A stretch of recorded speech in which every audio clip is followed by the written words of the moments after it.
Place a guideline in the center of your canvas.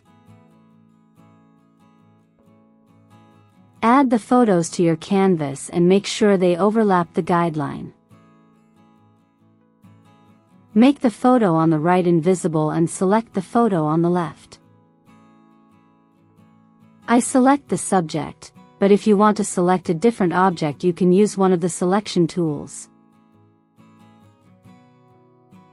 Press Ctrl+J to duplicate the selected area in a new layer. Place this layer above all the other layers. Select the photo on the left.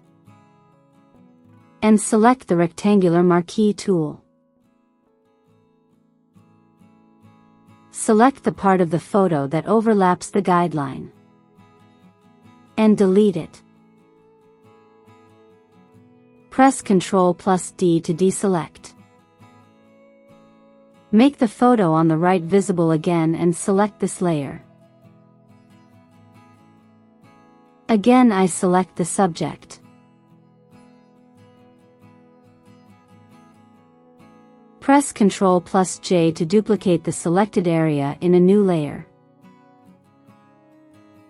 Select the photo on the right. Use the rectangular marquee tool to select the area that overlaps the guideline and delete it. Press Ctrl+D to deselect.